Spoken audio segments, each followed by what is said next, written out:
خبيري خبيري خبيري. Ya.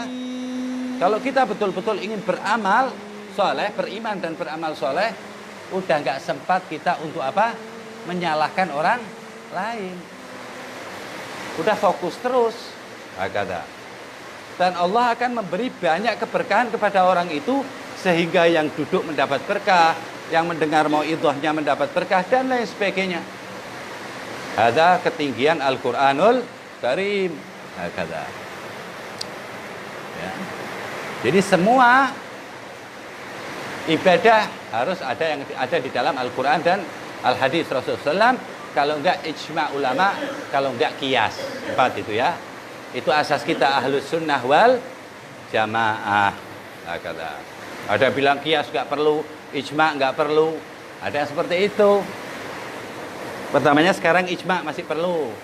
Kitab Allah, ijma' hadis Rasul SAW, kemudian ulama, kalam-kalam ulama salaf kata mereka itu. Ya. Iya, kita sama dengan mereka, tapi cara pemikirannya beda. Kata. Dia nggak pakai kias, pokoknya begini ya begini. Akhirnya mereka mempersempit dirinya sendiri. Sebab amal dari Allah itu luas. Aliran-aliran tersebut mulai banyak ya di dunia ini, di Indonesia mulai nyebar, mengatakan dirinya apa? Manhaj salaf. Saya ini ngikutin pendahulu. Saya ini yang memegangin sunnah Nabi Muhammad SAW. Siapa orang yang mengikuti Rasulullah SAW, menjalankan sunnah Nabi Muhammad SAW, setiap memandang orang dengan pandangan rahmat, sebagaimana Allah Subhanahu wa Ta'ala, bagaimana Rasulullah SAW melihat semua umat manusia. Paham ya? Seperti itu. Tidak gampang untuk mendiskreditkan orang, menyalahkan orang, membid'ahkan orang, apalagi mensyirikkan orang. Enggak. Lebih lebih cari jalan yang aman.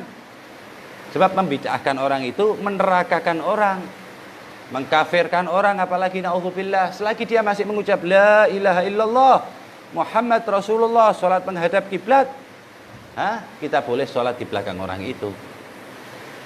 Ya, walaupun orang itu ahli maksiat. Itu agama kita rahmatan lil alamin. Kata. Lah yang muncul sekarang apa? Orang tahu 1, 2, 3 kitab, udah. Terus itu masalah khilafiyah. Pakai otaknya dia diputar-putar sendiri dan lain sebagainya. Tentang Al-Quranul Karim ditafsirkan pakai otaknya sendiri. Ulama-ulama yang baru kemarin belum ada mau menandingi ulama salaf. Nah, jadi orang yang paling banyak menyalahkan orang lain itu orang yang paling banyak salahnya.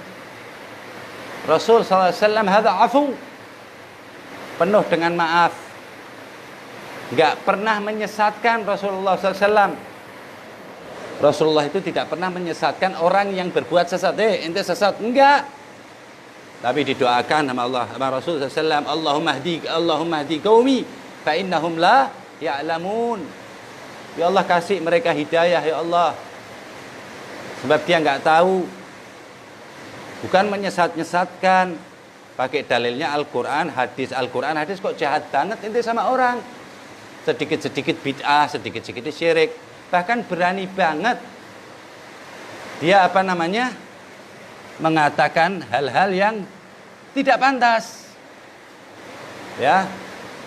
Orang-orang terdahulu, orang-orang saleh, dia bilang seperti Imam Al-Ghazali, dia bilang hadis-hadisnya dhaif, kitab Ihya Ulumuddin.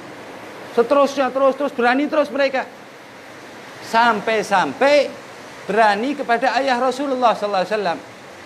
Nah, tanda ini mau berani sama Rasulullah nih. Ayah Rasulullah dibilang apa? Masuk neraka dengan satu dalil hadis Muslim. Ya, saya ulang-ulang ini sebab ini aliran sudah mulai banyak. Semoga Allah memberi hidayah mereka. Nah, ya, kan jelas di dalam ayat. Ya. Bahwa Allah Subhanahu wa taala, "Wa ma kunna mu'adzibina hatta nab'atsa rasula." Aku tidak mengadab satu kaum kecuali udah ada rasulnya di situnya menentang rasul. Lah abahnya Rasulullah kan meninggal sebelum Rasulullah. Enggak, dia lebih baik mojokin abahnya Rasulullah. Ada kan udah jelas, ini ayat Quran udah jelaskan. Ini hadis itu bisa lemah walaupun siapapun yang meriwayatkan kalau bertentangan dengan Al-Quran. Siapapun, walaupun hadis Bukhari. Walaupun nggak ada pertentangan hadis Bukhari dan Muslim. Cuman pemaknaannya berbeda. Nah, memberi keterangannya berbeda.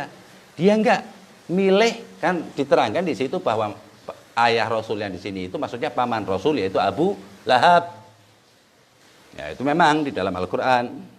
Jadi di Arab sering Rasulullah waktu hijrah, waktu berdagang sama pamannya Abu Talib, ditanyain Abu Talib, itu siapa? Anak ayahnya. Ini siapa? Ini anakku. Nah, jadi ayah itu sudah nggak seperti berbohong. Hakadha. Dia bilang apa? Enggak, ayah Rasulullah masuk neraka. Padahal di Quran sudah jelas ya, Allah tidak mengadab satu kaum kecuali di tengah-tengah kaum itu udah ada apa? Rasul. Hakadha. Enggak, dia lebih baik pegangan hadis ketimbang ayat Al-Quran yang telah meluruskan hadis itu. Enggak, pokoknya abahnya Rasulullah SAW masuk neraka. Perasaannya gimana ini? Itu orang punya etika, enggak berani ngomong abahnya Rasulullah masuk neraka. Lah kalau hadis itu bukan sekedar hadis Muslim, hadis Bukhari, Sunan, semua kutubus sittah semuanya mengatakan seperti itu. Paham nggak ente? Tetap kita jangan bahas yang itu dong. Lah Fir'aun itu ahlun nar jelas. Abu Jahal kan lebih baik jelas. Ayahnya Rasul yang mulia.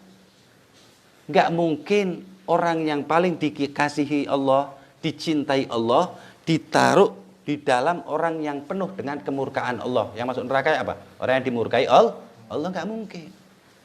Jadi sudah pertentangan dengan agli wa nagli.